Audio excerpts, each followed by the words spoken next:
प्यारे बच्चों, आपका फिर स्वागत है री क्लासेस फिरोजाबाद में। हम लोग का चैप्टर चल रहा था एटॉमिक स्ट्रक्चर। आज अब उसमें टॉपिक पढ़ेंगे N+L रूल। इस रूल को बोर-बरी प्रिंसिपल भी कहते हैं। तो हमारा टॉपिक है N+L रूल या बोर-बरी रूल। तो है N+L रूल। इसका दूसरा नाम है बोर-बरी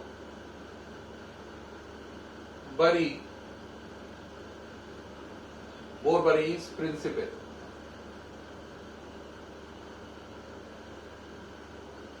क्या है N+L रूल? आपने अबाउ प्रिंसिपल पढ़ा है ना? उसमें आपने ऑर्डर पढ़ा है। उसमें आपने देखा है हमेशा इलेक्ट्रॉन को भरने का जो ऑर्डर होता है उसमें हमने देखा है कि 3D में इलेक्ट्रॉन और 4s में कंपेयर करें तो 4s में इलेक्ट्रॉन पहले भरे जाते हैं, 3D में बाद में। कई मन में विचार नहीं आया कि 3 नंबर छोटा है, 4 बड़ा है, फिर भी 4s में सर इलेक्ट्रॉन पहले भरते हैं और 3D में बाद में भरते हैं। क्या लॉजिक रहता है ना? उसी को एक्सप्लेन कर रहे हैं। देखो, अबाउ प्रिंसिपल में अगर आप ऑर्डर पे ध्यान दें तो क्या ऑर्डर था बताओ? 1s, 2s, 2p, 3s, 3p, फिर उसके बाद ऑर्डर क्या होता है बोलो?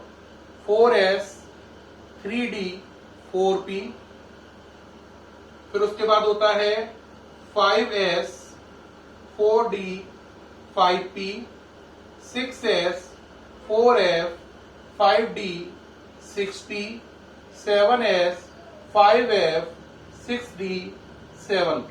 ये ऑर्डर है अबाउ प्रिंसिपल का। किसका? अबाउ का। कभी आपने ये विचार नहीं किया कि ये ऑर्डर टीचर ने लिखा दिया और हमने याद कर लिया। याद करने के लिए हमने क्या किया? इसके लिए लॉजिक बताया। मैंने कहा आप इसे याद कर लो। 1 2 2 3 3 4 4 से याद करने की टेक्निक क्या है? 1 2 2 3 3 4 4। इससे आप ये पूरा ऑर्डर याद कर लेते हैं। लेकिन ये ऑर्डर याद करके हमने लिख लिया, एग्जाम में बात खत्म हो गई। लेकिन कभी हमारे मन में विचार आया कि भाई ये देखो जरा, बड़ा अजीब नहीं है? 4s के बाद 3d आ रहा है? यहां पे देखो 4 नंबर बड़ा है, उसे टीचर पहले लिख रहा है। 3 नंबर छोटा है, उसे टीचर बाद में लिख रहा है। बात समझ में आई या नहीं आई? ऐसा क्यों हो रहा है कि 4s पहले 3d बाद में? ऐसे यहां पे देखो 5s पहले 4d बाद में। ऐसे यहां पे देखो 6s 4f है। 6 नंबर के बाद सीधा 6p नहीं आया, 4f आ गया, 5d आ गया। देख रहे हैं ये सब क्यों हो रहा है? इसके पीछे क्या लॉजिक है? ये बातें क्लियर नहीं हो रही हैं। इन बातों को समझाने का काम ही कौन करेगा? बोर-बरी प्रिंसिपल। तो असली में बोर-बरी प्रिंसिपल का काम है अबाउ प्रिंसिपल में जो हमने ऑर्डर लिखा है ना, वो ऑर्डर कहां से क्लियर हुआ, वो ऑर्डर कहां से बना, उसको समझाना। तो बोर-बरी प्रिंसिपल अबाउ प्रिंसिपल में इलेक्ट्रॉन भरने का जो ऑर्डर है उसे एक्सप्लेन करता है। वो ऑर्डर क्यों बनाया गया है, किन रूल्स पे बनाया गया है। यानी ये ऑर्डर जो अबाउ प्रिंसिपल में इलेक्ट्रॉन भरने का है, इसका ओरिजिन कहां से हुआ, इसको किस नियमों के आधार पर यही लिखा गया, इस बात का एक्सप्लेनेशन है बोर-बरी प्रिंसिपल। अब देखो, बोर-बरी प्रिंसिपल में 2 पॉइंट है। कितने पॉइंट है? 2। वो कहता है पहली बात, इलेक्ट्रॉन उसमें भरो जिसकी एनर्जी कम है। इलेक्ट्रॉन पहले उस सब शेल में आते हैं जिसकी एनर्जी कम है ना? और एनर्जी उसकी कम होती है जिसका N+L का सम कम होता है। ये पहला पॉइंट था। बोर-बरी प्रिंसिपल में कितने पॉइंट हैं? 2। पहला देखेंगे फिर दूसरा। पहला क्या कहता है? उस सब शेल की एनर्जी कम होती है जिसका N+L का टोटल, N+L का योग कम होता है। यानी अगर 2 सब शेल में आपको यह पता करना है किसमें इलेक्ट्रॉन पहले आएगा किसमें बाद में आएगा, तो उनका N+L का सम निकाल लो। जिसका N+L छोटा आएगा इलेक्ट्रॉन उसमें पहले जाएगा, और जिसका N+L बाद बड़ा आएगा उसमें इलेक्ट्रॉन बाद में जाएगा। n+l छोटा होने का मतलब है एनर्जी कम है, इलेक्ट्रॉन पहले मिलेगा। n+l बड़ा होने का मतलब है एनर्जी ज्यादा है, इलेक्ट्रॉन बाद में मिलेगा। घर पे भी देखा होगा, भूख लग रही हो छोटे भाई और बड़े भाई को, तो मम्मी सबसे पहले छोटे भाई को दे देती है, कहती है ये छोटा, ये अभी ज्यादा उदम मचाएगा, तुम तो बड़े हो, थोड़ा धैर्य रखो, अभी 2 मिनट बाद खा लेना, कोई भागा थोड़ी जा रहा खाना। छोटे भाई को प्यार करते हो तो 2 मिनट वेट कर सकते हो, है ना। ऐसे ही जिसकी एनर्जी कम होगी उसको इलेक्ट्रॉन पहले मिलेगा, जिसकी एनर्जी ज्यादा होगी उसे इलेक्ट्रॉन बाद में मिलेगा, है ना। और ये बात कौन डिसाइड करेगा? n+l rule. बात समझ में आई? क्या बताया? जिसका n+l का टोटल कम, उसकी एनर्जी कम, उसे इलेक्ट्रॉन पहले मिलेगा। अब करके देखो, आपके मन में केस होगा 4s और 3d का, है ना। तो देखो बेटा, n क्या होता है? अगला नंबर। इसके आगे क्या लिखा है? 4, इसके आगे 3। l क्या होता है? l के लिए ध्यान दो, s p d f। l की वैल्यू होती है इसके लिए 0, l की वैल्यू इसके लिए 0, इसके लिए 1, इसके लिए 2, इसके लिए 3।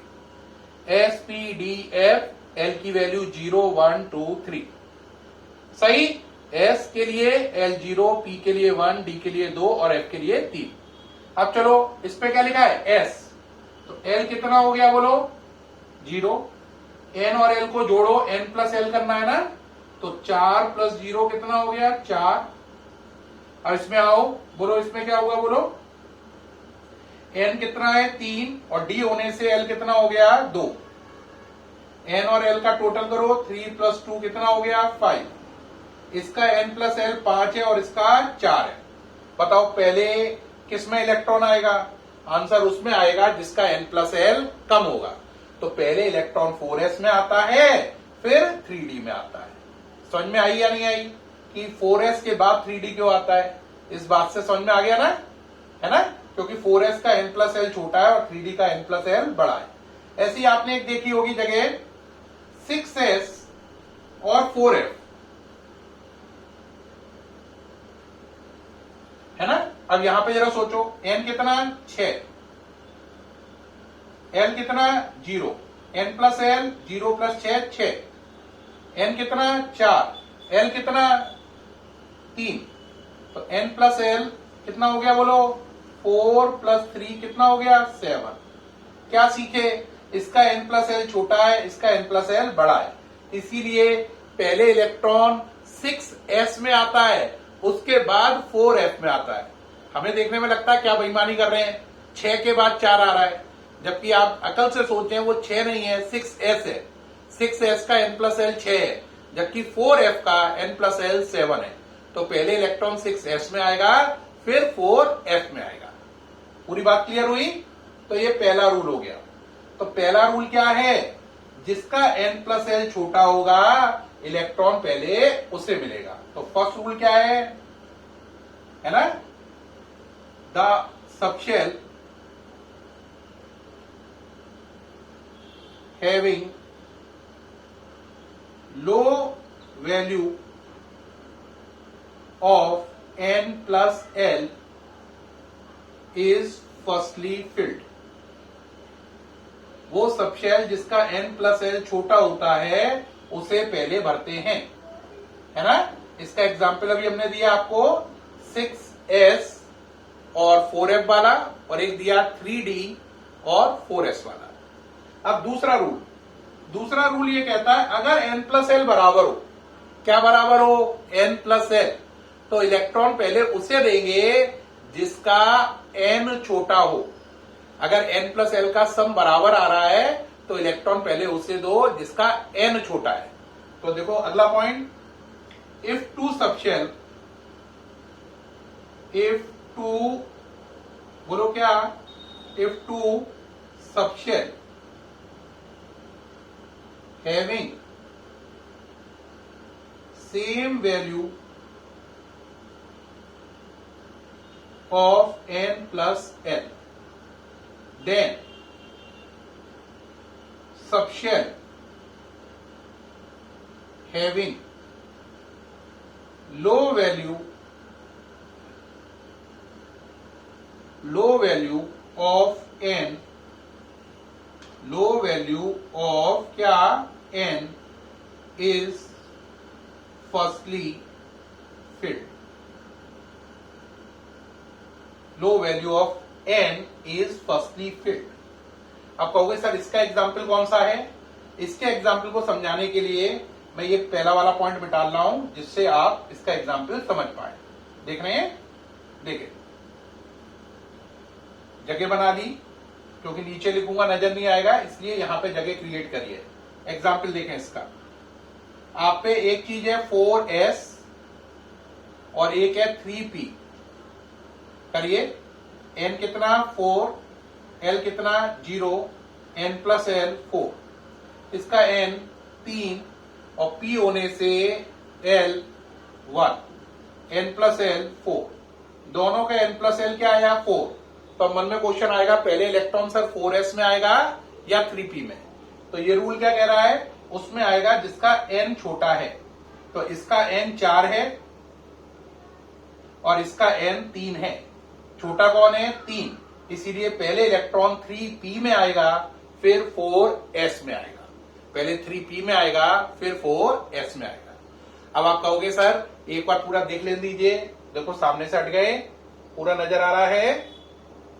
अब एक बार इसको ब्रीफ कर दें, पूरी बात बता दें। Topic name n plus L rule, दूसरा नाम बोर-बरी प्रिंसिपल। कितने पॉइंट है इसमें? 2। पॉइंट 1 क्या है? पॉइंट 1 ये कहता है कि अगर दो सबशेल हैं तो जिसका n प्लस एल का टोटल या एडिशन कम आएगा, इलेक्ट्रॉन पहले उसमें जाएगा। n प्लस एल का एडिशन कम आने का मतलब है एनर्जी कम है, तो पहले इलेक्ट्रॉन उसी को मिलेगा जिसकी एनर्जी कम है। n प्लस एल छोटा तो इलेक्ट्रॉन आपको पहले मिलेगा। दूसरा रूल क्या कहता है? अगर दो सबशेल का n प्लस एल बराबर हो तब क्या करें? अगर दो सबशेल का n प्लस एल बराबर है तो जिसका n छोटा है, n है ना, जिसका n छोटा है उसमें इलेक्ट्रॉन पहले आएगा। ठीक, ये दो रूल हैं। इन दोनों रूल को मिलाकर बोर-बरी प्रिंसिपल या n प्लस एल रूल भी कहते हैं। प्यारे बच्चों, आपको आज का वीडियो कैसा लगा? अगर बहुत अच्छा लगा हो, बहुत पसंद आया हो तो प्लीज कॉम्प्लीमेंट करें, और अगर कोई शिकायत या सुझाव हो तो प्लीज उसको भी मेंशन करें। ठीक है, फिर मुलाकात होगी आपके साथ नेक्स्ट वीडियो के साथ। बाय।